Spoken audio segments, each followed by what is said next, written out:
I am Ferdinand Marcos, and I am the President of the Republic of the Philippines. I stand today on behalf of 110 million Filipinos. Hi everyone, hello universe, it's me again. Shoutout sa inyo mga kababayan.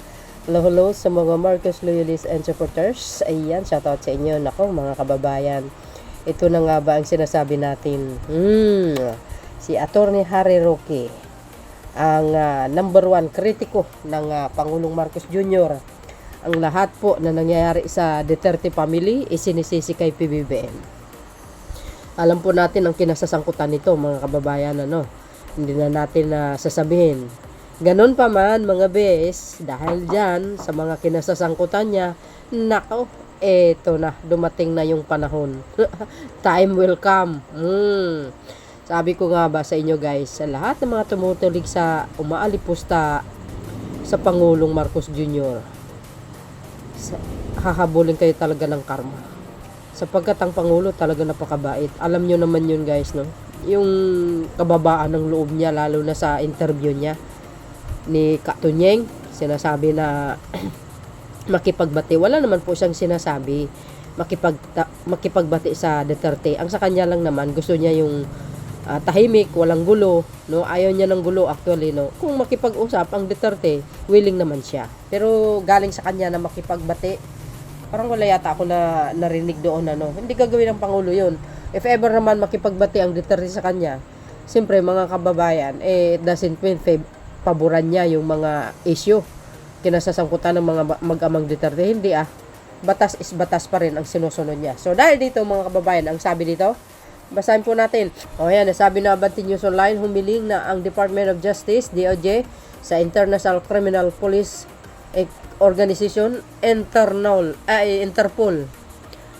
Sabi dito mga kababayan, sabi po guys ng Abante News Online, nako, humiling na ang Department of Justice, DOJ, sa International Criminal Police Organization, which is ang Interpol, na maglabas ng red notice laban kay Atty. Harry Roque OM goes. Today is May 20, 2025. Ayan mga bes.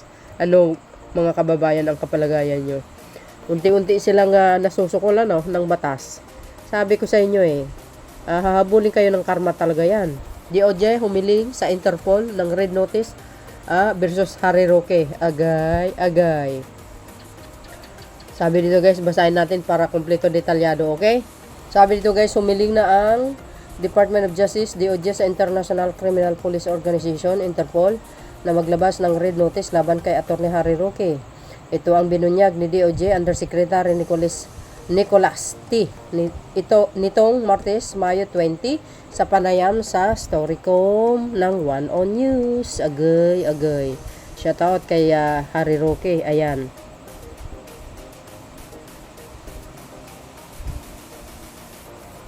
Ayon kay T, inaasahang mailabas ang red notice sa lalong madaling panahon, posible sa loob ng linggong ito. OM goes. Guys ang kapalagayan nyo? Naglabas naman ng kamakailan ng warrant of arrest ang Angeles City Regional Trial Court laban kay Harry Roque. Kaugnay ng kasong human trafficking na may kinalaman umano sa operasyon ng Pugo sa Porac, Pampanga. Atty. Roque, ano sinasabi mo? Weak leader pa ang Pangulo? Ang akala nyo you see guys, tingnan nyo kung gaano kahalaga ang Interpol. Yan din ang nangyari kay dating Pangulong Digong. Sa pamamagitan ng Interpol, international po yan, kaya naipakulong ang dating Pangulo. At mahalaga din ang Interpol sa atin. Katulad nito. Nasa ibang bansa si Roque, di ba? Pwede siyang hulihin kat wala sa Pilipinas. Hulihin siya through Interpol. Kaya kasi nga membro tayo ng Interpol. Di ba? Tapos sabi ng iba, mga kababayan, paano mahuhuli yan? Di ba? Nag-apply ng asylum. So, sa pagkakaalam ko, mga kababayan, hindi po na-aprobahan. Kasi nga, gumalaw na po ang DOJ. Diba nasabi po natin, ang DOJ ay, kumbaga, parang hiniling niya na hiniling ng DOJ na harangin yung asylum ni Harry Roque sa Netherlands kasi nga sa kaso niya tulad niyang human trafficking, 'di ba? Ang dami pa. So, maaring ganun ang nangyari kaya naglabas na ng pahayag ang DOJ na hiniling sa Interpol para hulihin ito si Roque dalhin sa Pilipinas. True red notice versus Harry Roque. Agay. O, yan na. DOJ humiling sa Interpol ng red notice versus Harry Roque. O, akala nyo, week leader ang nakaupo sa Malacanang. Yun ang alam nyo. Ngayon, isa-isa na kayo. O, sa susunod, sino kaya guys ang susunod na huhulihin ng Interpol sa Pilipinas? Dadalhin sa dahig. O, alam nyo kung sino? O, yan. Sabi ko sa inyo sunod-sunod na yan. Kaya hintayin natin ang susunod na makakarma. 'Di ba, mga kababayan?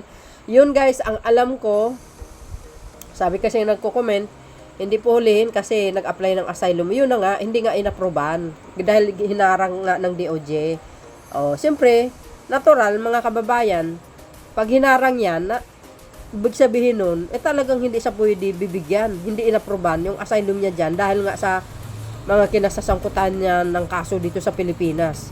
Siyempre, pinipresenta ng DOJ doon, mismo sa Netherlands, ito yung kaso niya, ito yung kinasasangkutan niya, ba't hindi nyo pwedeng bibigyan ng asylum yan?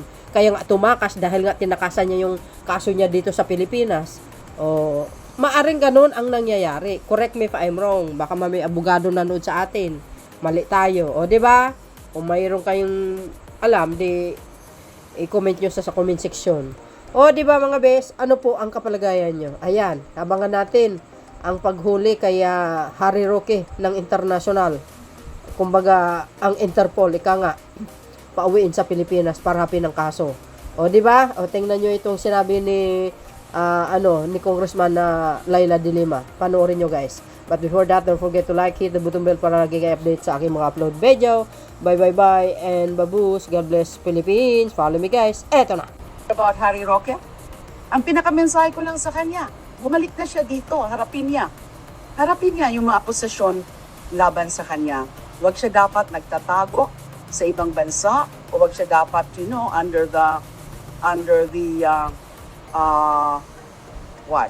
yung kanyang application for asylum ay ganun na lang, hindi siya babalik dito para harapin.